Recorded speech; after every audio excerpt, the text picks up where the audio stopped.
Você sabe que depois que Deus fez tudo, deu vários sinais para Gideão, no final vai escolher 300 de um exército de 32 mil homens. Deus escolhe 300. É claro que isso eu já ministrei.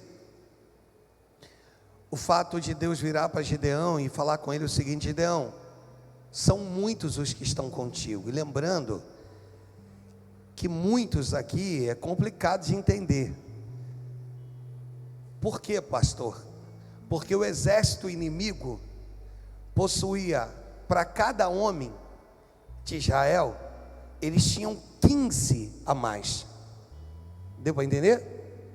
Então assim, para cada um, já havia, no número de 32 mil homens, 15 a mais. Olha que coisa louca. Aí Deus vira para Gideão e diz assim: Gideão, são muitos os que estão contigo. Se eu te der vitória, o povo vai entender. Não precisa, vem só no versículo que eu vou te pedir, que é o 10, pode deixar nele. O povo vai entender de que a vitória foi dada por conta do braço deles, da preparação deles. Então faz o seguinte: você vai dar um grito e vai dizer o seguinte: tímidos e medrosos, se houver alguém entre nós, que vocês possam descer e ir embora. E Gideão assim faz, né? E olha, todos os tímidos e medrosos podem descer. E o texto mostra que os tímidos e os medrosos, esses vão descer. Mais de 32 mil, agora nós estamos falando que 22 mil desceram, foram embora. Eu costumo dizer nesse texto que será que dentre os 22 mil todos eram tímidos e medrosos? Estou te levando a pensar junto comigo. Eu acredito que não. E aí você vai me perguntar assim: então por que desceram, pastor? Por uma frasezinha pequena, pelo poder da atração. O fato de talvez estar do lado de tímidos e medrosos faz com que os corajosos se tornem tímidos e medrosos. Esse é o primeiro ponto. Segundo ponto, descem também por conta de eu vim contigo, e se você está indo embora, eu vou embora contigo. Cheguei com você, não vou deixar você passar essa vergonha quando chegar em casa, porque a sua família sabe que eu sou corajoso. Então, se eu cheguei com você, eu vou com você.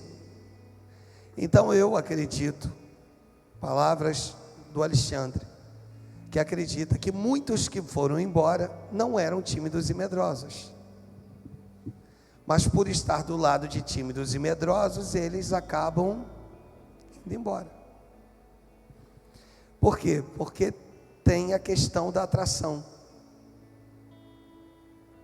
Mas eu não vou nisso, porque não é o objetivo dessa mensagem. Aí Deus olha e diz assim: Gideão, você não fez da maneira que eu quis. Estou conjecturando. Ainda há muitos os que estão contigo.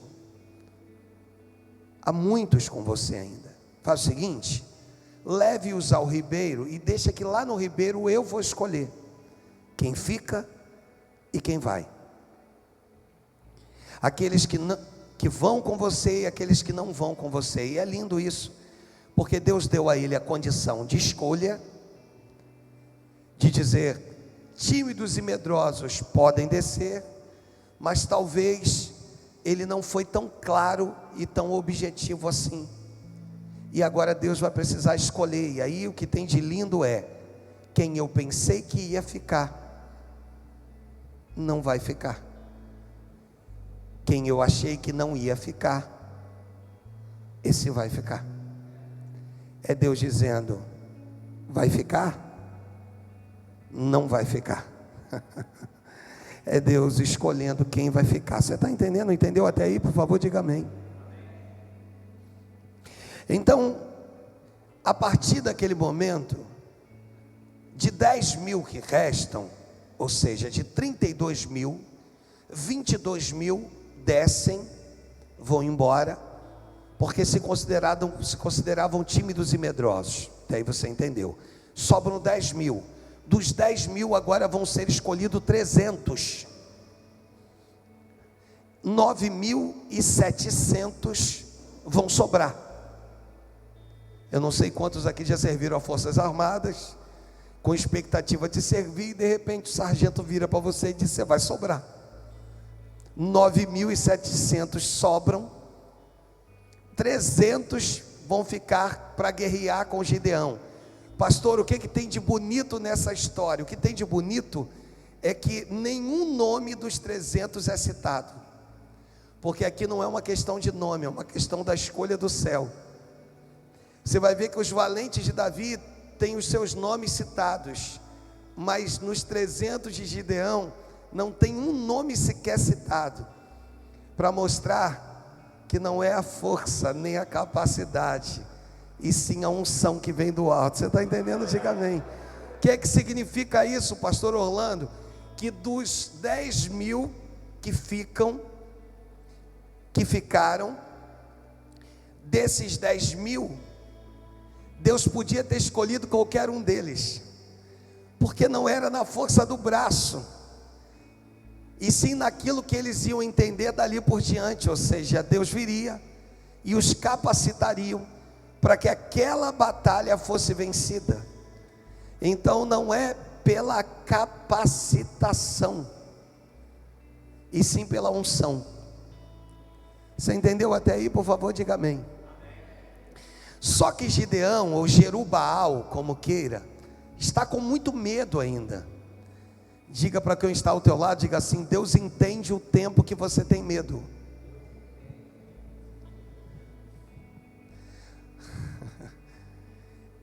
E ele está com muito medo.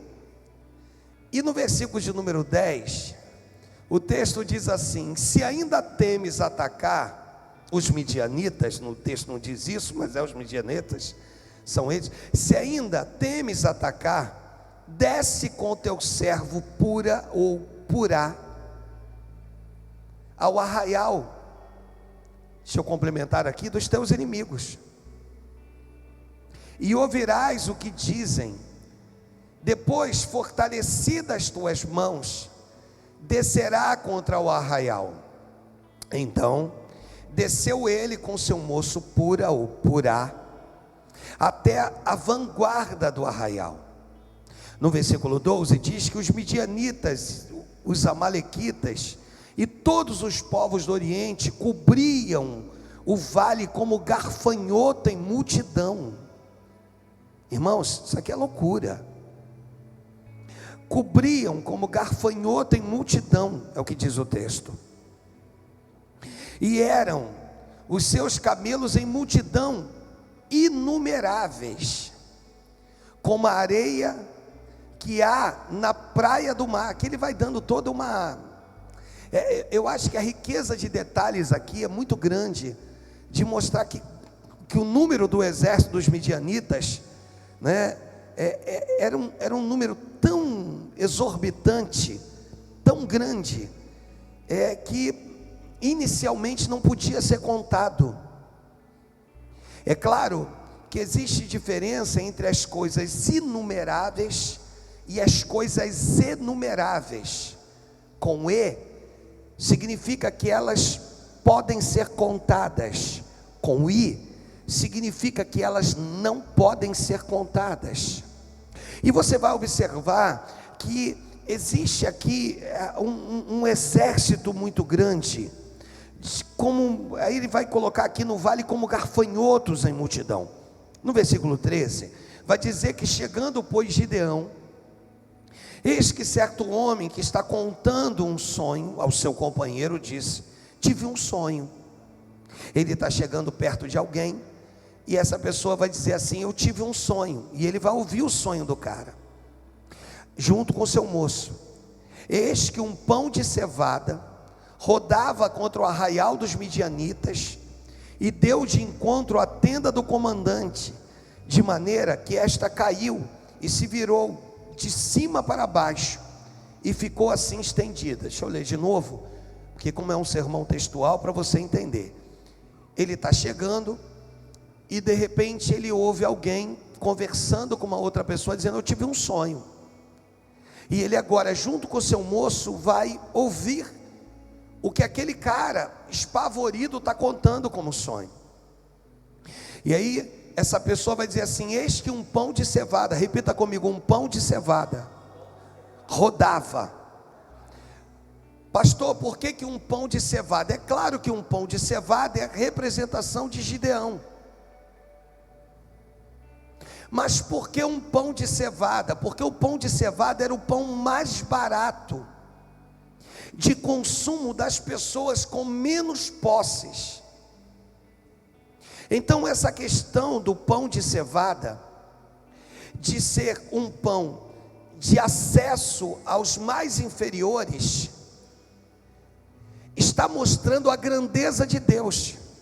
De que forma, pastor? De que Ele usa quem Ele quer. Pão de cevada é justamente esse pão que os menos favorecidos, eles comiam desse pão. Então, na visão desse homem, ele entende que esse pão de cevada que ele está vendo vinha em tamanho grande, rodava, e agora vai destruir as tendas dos midianitas e vai na direção do comandante do exército. E vai então também destruir tudo que está pela sua frente. Respondeu-lhe o companheiro e disse: não é isto outra coisa. Olha que coisa legal. Não é isto outra coisa, senão, versículo 14, a espada de Gideão, filho de Joás, homem israelita, nas mãos dele entregou Deus os medianitas e todo este arraial. Quando você olha esse texto, esse versículo 14, e que você tenta compreendê-lo, respondeu-lhe o companheiro, primeiramente a impressão que te dá é que a interpretação do sonho vem daquele a quem esse homem está contando o seu sonho.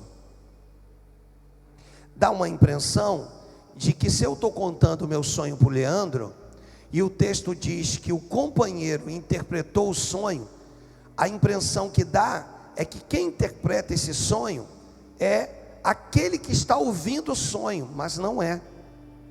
Quem vai interpretar o sonho é o moço de Gideão.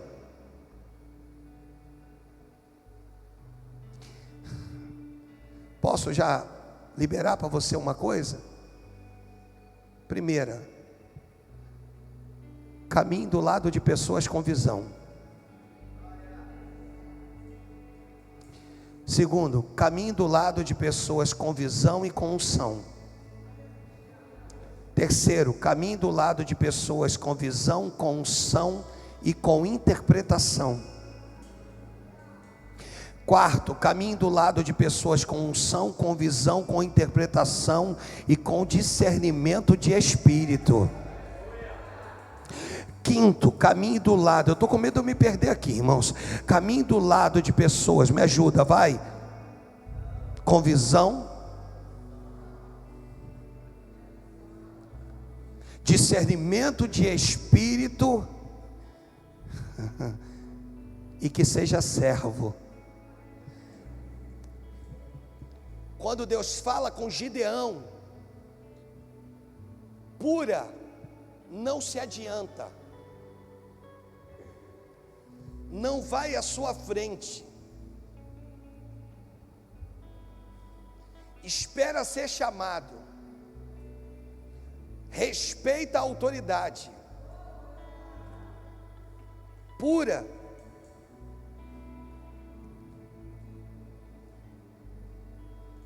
aonde o seu significado é, dentre eles, é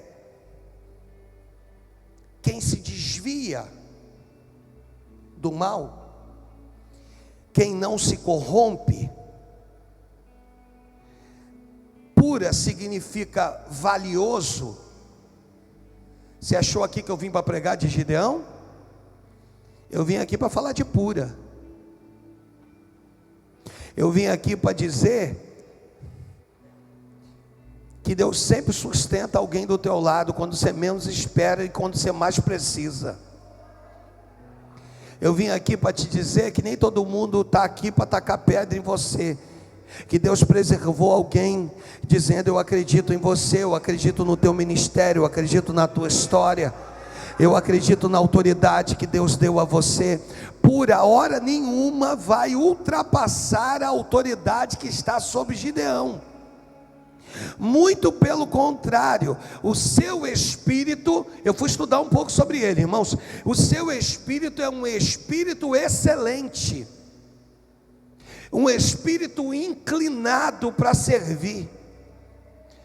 E quando você tem um espírito inclinado para servir, Deus vai e coloca pessoas que de fato hoje deitam água nas mãos do profeta, mas amanhã tem alguém deitando água nas tuas mãos.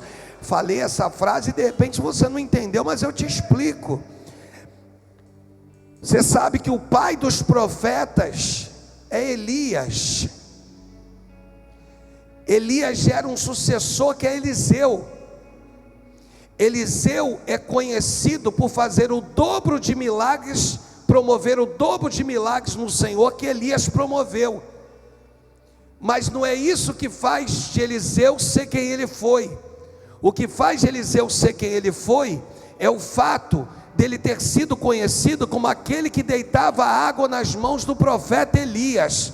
O seu nome não é citado. Deixa eu falar uma coisa para você.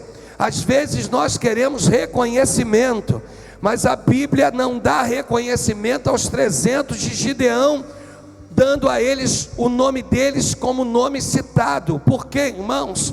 Porque o maior reconhecimento que você vai ter não é diante de homens, é diante de Deus. Pois quando você está diante de Deus, Ele abre, Ele faz, Ele determina, Ele prioriza, Ele é o Senhor da história da tua vida. Então, muito melhor é ser servo e servir, até porque Jesus vira para os discípulos e diz assim: quem é o maior? Quem serve ou que é servido? Acredito que os discípulos, um olha para o outro e diz assim: meu Deus, vem ele com parábolas de novo, vem ele para confundir a nossa cabeça, é pegadinha, isso aqui é para tirar a gente do ar. Quem é maior? Quem serve ou quem é servido? Claro que quem é maior é quem é servido. Nunca que aquele que serve vai ser maior do que aquele que é servido. Aí os discípulos: Senhor, o maior é o que é servido. Por quê? Porque outrora os discípulos estavam perguntando para Jesus: Senhor, quem vai ser o maior no teu reino? Às vezes, na minha concepção e na sua, nós queremos o reconhecimento e posições, mas Jesus vai dizer: eu vim para servir. Ele, em outra feita, vai responder para os discípulos e dizendo assim: quem quer ser o maior vai precisar ser menor que João Batista, porque de homem nascido de mulher não teve ninguém como ele. João Batista agora é o parâmetro, é o nível. João Batista agora é aquele que o Senhor coloca, é semelhante a Atos, no final do capítulo 4, nos seus dois últimos versículos, se eu não me engano, versículo de número 36, do capítulo 4, antes de acontecer o capítulo de número 5, só estou te dando aqui só margem para você, junto comigo aí, raciocinar, 36 e 37, olha o que diz, fala a respeito de um homem chamado José.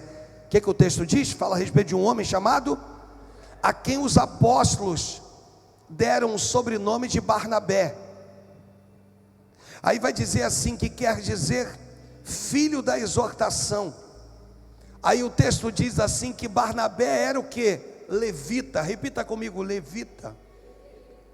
A tribo de Levi tinha uma coisa que era arraigada dentro deles.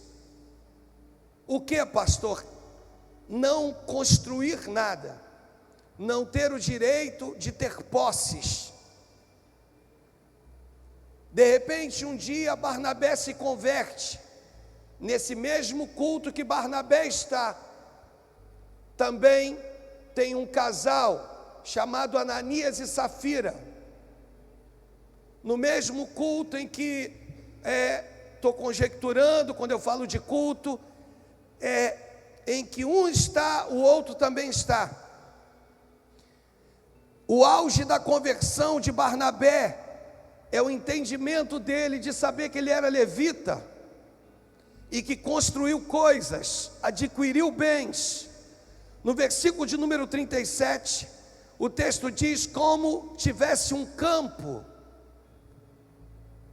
No meio daquele culto, ele entende que ele possuía algo. Quando a tribo de Levi ensinava a eles a viver na dependência de Deus, o texto diz que ele vai vender e vai trazer e depositar aos pés dos apóstolos. Então deixa eu te fazer entender. Hoje algumas pessoas têm dificuldade com dízimo, mas o parâmetro da oferta é determinado por José ou por Barnabé, como queira. Qual é o nível, pastor, que ele estipula o tudo? No mesmo culto tem um outro casal chamado Ananias e Safira, e no auge de uma emoção também resolve dizer: nós também temos um campo e nós vamos vender, entregar tudo e depositar tudo aos pés dos apóstolos. Capítulo 5. No capítulo 5, o texto começa dizendo: entretanto, um certo homem chamado Ananias, com sua mulher Safira, vendeu uma propriedade, mas em acordo com a sua mulher, reteve parte do preço, levando o restante, depositou aos pés dos apóstolos.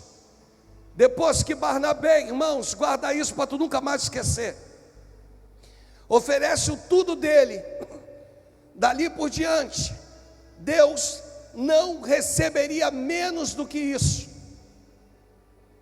Do que o senhor está falando, pastor? Que eu tenho que ir lá, entrar na minha conta bancária e dar o meu tudo?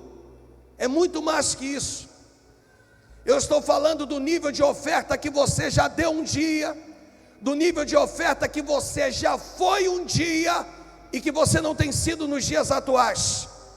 É um Deus que olha e diz assim: eu não recebo menos do que aquilo que um dia você já me entregou. Um dia você se entregou, você se deu, você fez, você trabalhou, você se esmerou. Daqui por diante, o Senhor vira e diz assim: você colocou um nível numa oferta que você decidiu me dar. Daqui por diante, não me ofereça menos do que esse nível.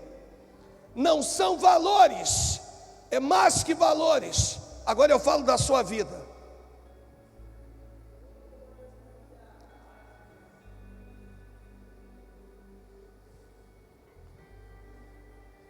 Eles mentem. No versículo 3, o apóstolo Pedro, cheio do Espírito, então disse Pedro a Ananias: por que encheu Satanás o teu coração? O que ele diz? Olha para mim, o que significa? Eu posso sair de um culto abençoado e cheio da presença de Deus. Chega lá fora, o inimigo tenta, o vil tentador, tentar aquilo que o texto em Romanos, capítulo 8, versículos de número 1, diz que nenhuma condenação há para aqueles que estão... põe capítulo 8, verso número 1, por favor, de Romanos, Paulo aos Romanos, desculpa. Agora, pois, já nenhuma condenação há para aqueles que estão em Cristo Jesus.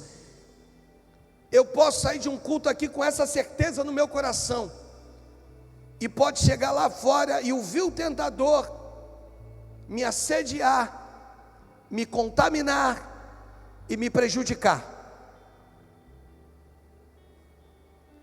E aí, você sai tão certo, eles saem de um culto tão mirabolante, de uma presença de Deus tão maravilhosa, eles olham para Barnabé e dizem: que loucura que esse homem fez. Vendeu, depositou aos pés dos apóstolos. Vão fazer a mesma coisa, só que eles decidem reter. E o apóstolo Pedro, no versículo de número 3, vira e diz: Ananias, por que encheu Satanás o teu coração, para que mentisses ao Espírito Santo,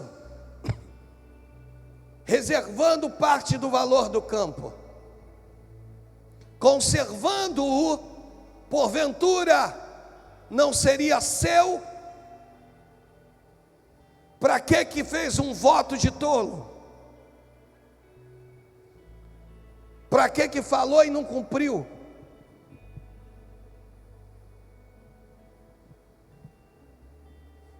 Olha a conclusão disso.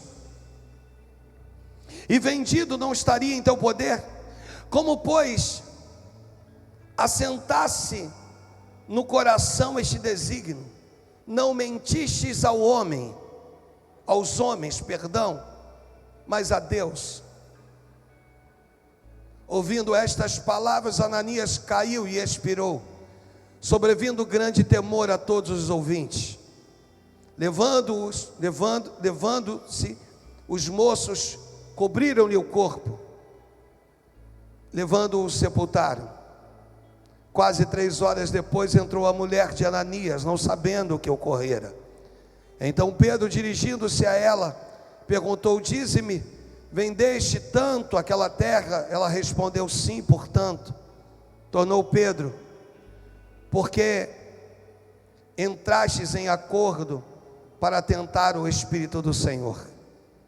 Eu vou parar por aqui, porque esse não é o objetivo principal da minha mensagem. Mas isso mostra que podemos estar no mesmo ambiente, receber da mesma palavra, e dependendo de quem esteja ao meu lado, ela pode surtir como cura ou como maldição. Deixa eu melhorar, porque o inverso de cura é sairmos curados ou sairmos doentes.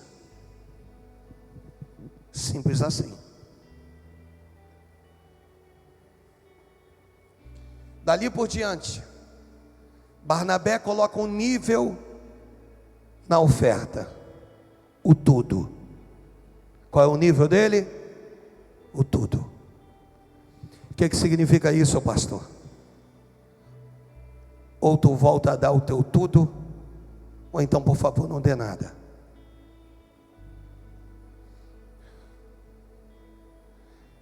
E eu já te deixei claro de que não estou falando de valores monetários, ainda que o texto me dá margem para falar de valores monetários. Por quê, pastor? Porque outrora tu deu 1.000, 2.500. Hoje tu só pode dar 10, mas tu entrega teus 10 da mesma maneira que tu entregava os teus 1.000. Então eu não estou falando do valor, eu estou falando da entrega. E nesse texto que nós lemos, nós vamos ver, a partir do versículo 5, que tendo ouvido 15, a partir do versículo de número 15 do capítulo 7 de Juízes, que eu estou sem retorno aqui, irmãos, por isso me dá uma embaralhada, tá?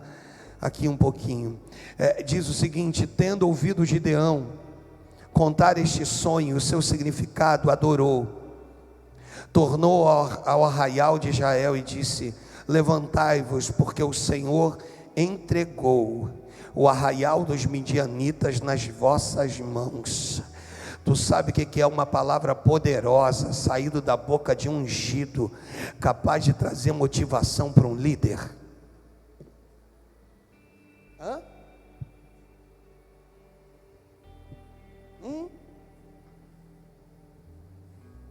Na sua simplicidade?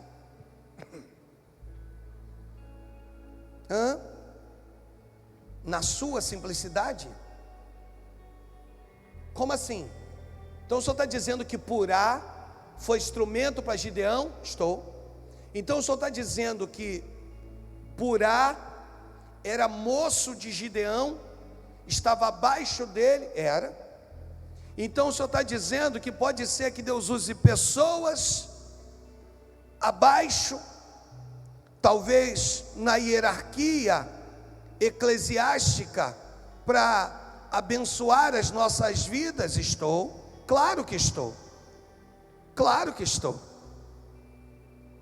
Esses dias estava eu lá com os meus botões, como diz o ditado antigo. Daqui a pouco eu recebo uma mensagem. Ao término dessa mensagem, a pessoa coloca assim: acho que tem tudo a ver com o culto de ontem, lembrei do senhor. Isaías 41, no verso de número 10.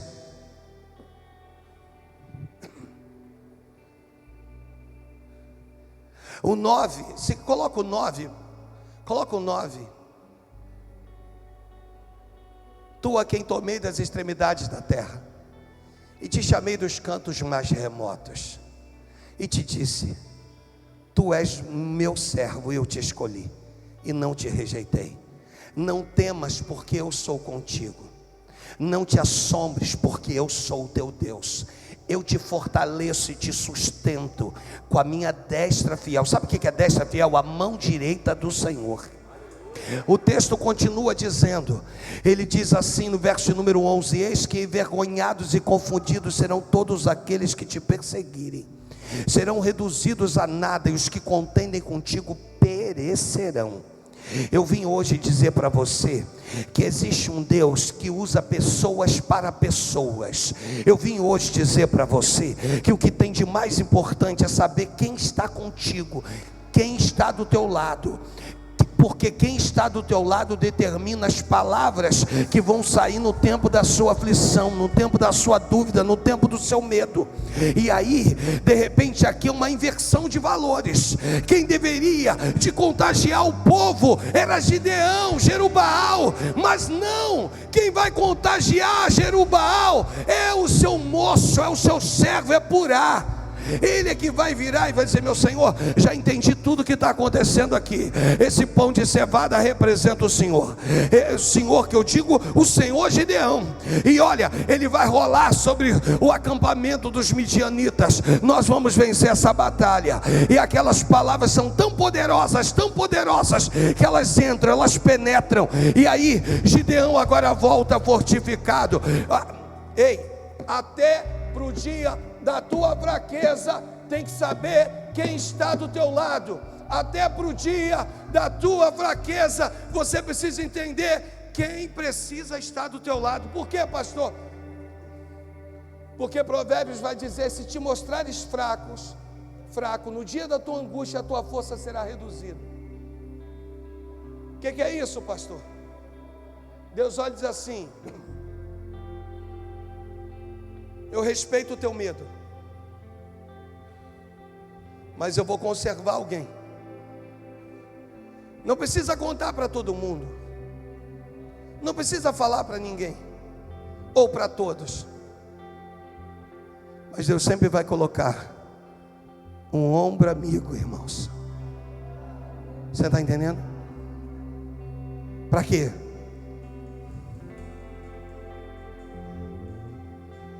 E é interessante, Leandro, porque o ombro amigo não é aquele que fala quando não tem necessidade de falar. Sabe o que é isso, Clarinha? O ombro amigo é aquele que ouve. É aquele que ouve. E muitas das vezes, sem haver a necessidade de citar qualquer ou nenhum tipo de palavra. Família, aqueles que são casados, se você tem um ombro amigo, valoriza.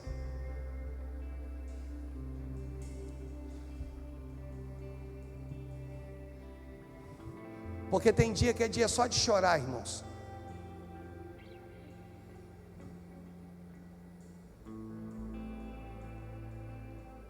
E casamento é assim, né? Se tiver eu e a pastora,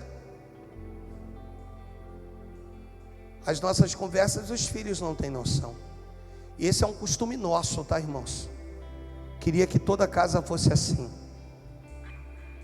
Nós não levamos problemas para casa, sentamos numa roda e vamos aí, diz qual é a tua opinião. Você atua, você atua. E hoje a maioria já estão tudo crescidos. Poderia fazer. Mas o que eu entendo é que da minha boca pode sair uma palavra que eu contamine o coração deles, de algo que daqui a pouco vai estar resolvido. Então eu vou agir com prudência.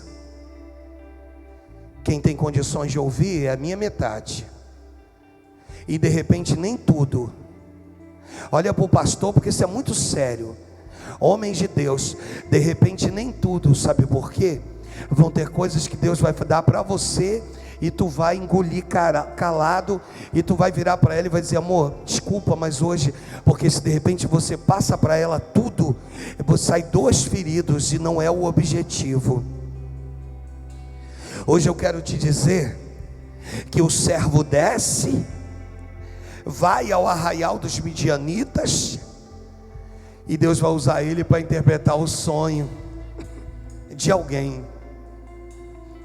A interpretação do sonho é tão poderosa que agora Gideão volta dizendo: se havia dúvida, não há mais. É bom estar do lado de pessoas assim, sabe, irmãos? Se havia dúvida, não há mais. Deus vai entregar os midianitas, o arraial dele, nas nossas mãos. Não importa se somos 300 e se eles são centenas de milhares. O que importa é que o meu Deus é muito maior que eles. Muito maior que eles. E aquilo que pode ser contado, irmãos. Você sabe que uma legião de demônios, uns vão dizer que são 2.000 pelos porcos, outros 6.000. Mas 6.000 demônios, uma legião é demônio à beça, queridos. E Jesus expulsa uma legião de uma só vez. Mas se forem 6.000, pastor, se forem 6.000, são muitos, são. Mas chega uma hora que está se contando 5.999. Quando chega em 6.000, eles têm que partir em retirada, irmãos. Mas a Bíblia fala de um homem chamado Eliseu, onde o seu moço Geazi está saindo para buscar água nas fontes, e vai trazer água para Gideão. De repente ele vê a cidade de Samaria cercada. Ele entra de novo, começa a fechar portas e janelas, vai lá, desperta o seu moço e diz: meu senhor, a cidade está toda cercada e eles querem prender o senhor. Aí o profeta Eliseu vira e diz: maiores são os que estão conosco do que os que estão com ele. O profeta Eliseu vira e diz: Senhor, o texto diz assim, que ele vai colocar a mão no alto da cabeça do moço e diz: Senhor, abre os olhos dele. Deixa ele ver o que eu estou vendo. Deixa ele contemplar o que eu estou contemplando. Sabe o que significa isso, irmãos? Eu não posso estar no mesmo ambiente que você, nem você no mesmo ambiente que eu, vendo coisas diferentes. O reino dividido não subsiste. Ou a gente vê a mesma coisa, ou desculpa, você vai precisar ver uma coisa, eu vou precisar ver outra, não tem jeito. Então ele ora e diz: meu Senhor, abre os olhos dele, vai, abre os olhos dele. Aí quando abre os olhos, irmãos, agora não tem mais telhado. Me ajuda, agora não tem mais. Ele vai contemplar carros e cavalarianos. E o texto, eu gosto de uma Bíblia que diz assim, uma Bíblia de estudo, pastor Orlando, que diz que haviam milhares e milhares, me ajuda, vai, e milhares, e milhares, e milhares, e milhares, e milhares de anjos que não podiam ser contados. Ande do lado de pessoas, irmãos,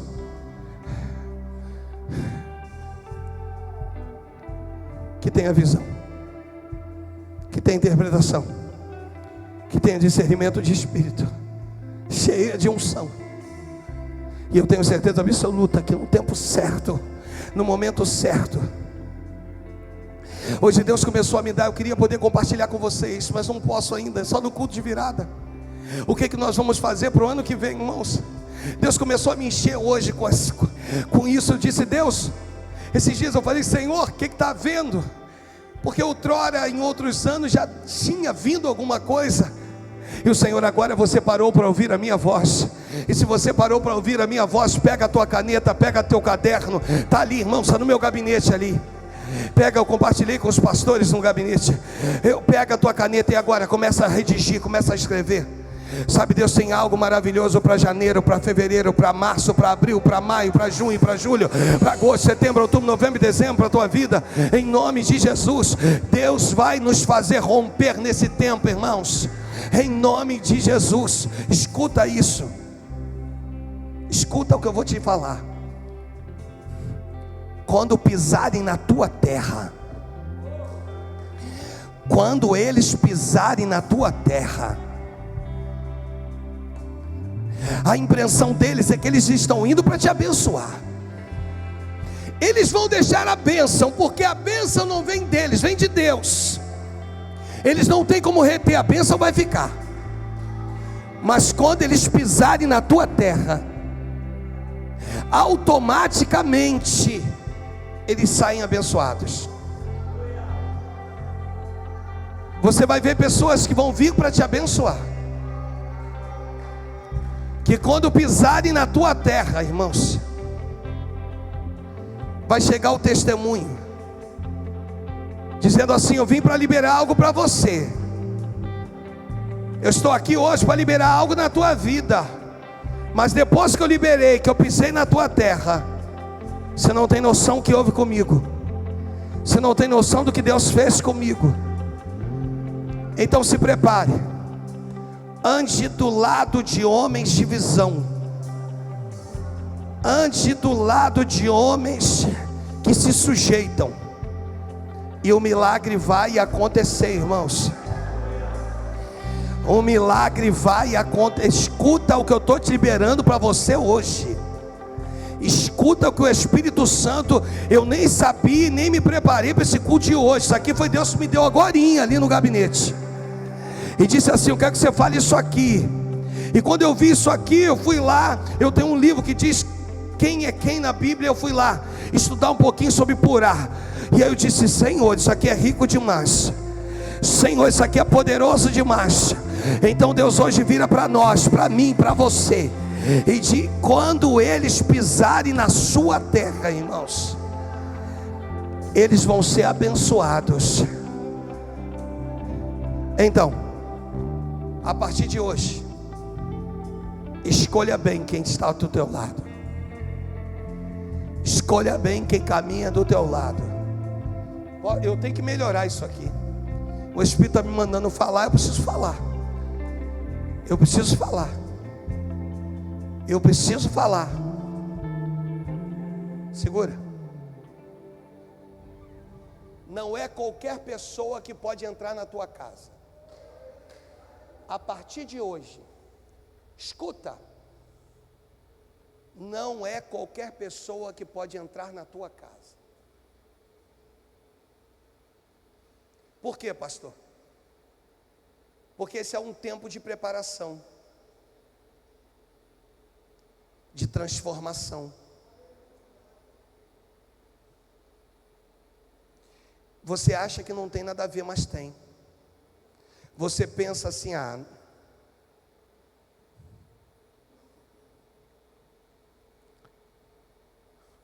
só pode estar com você nesse momento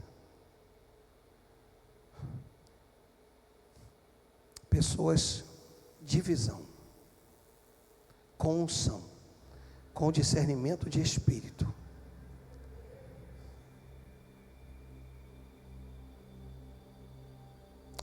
Oh, Jesus, esse Natal vai ser diferente. Vai. O Espírito me revela e diz assim: diga a eles, esse Natal vai ser diferente. Porque não é a quantidade, e sim a qualidade.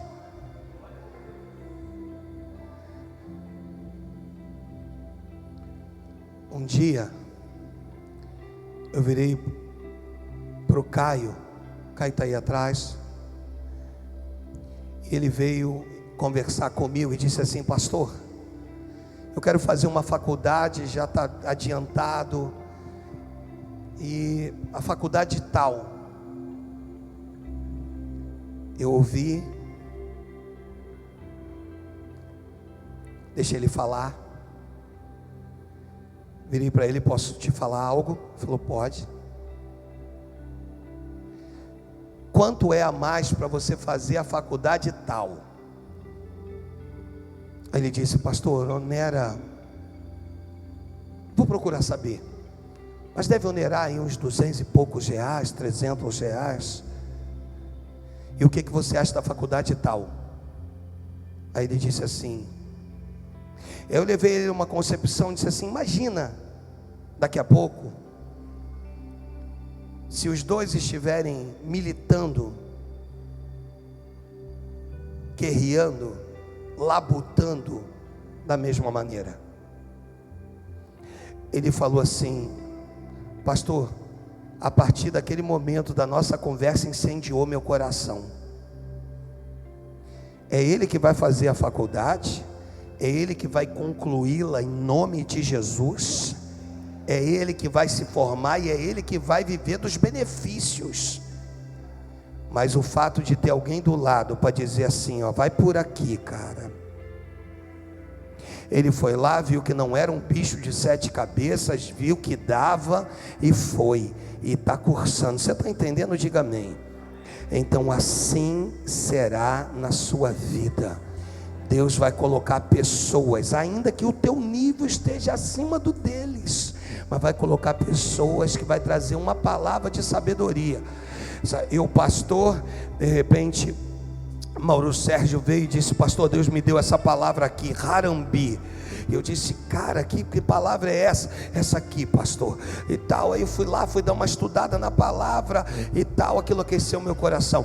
Deus pode usar pessoas que talvez estejam no nível, porque eu sou pastor, ele é minha ovelha, mas que vão vir com uma palavra de sabedoria que vai encher o teu coração e vai te fazer chegar onde você quer chegar. E a interpretação de Harambi é: vamos puxar juntos. Qual é a interpretação? Coloca pra gente, você tem isso pronto aí?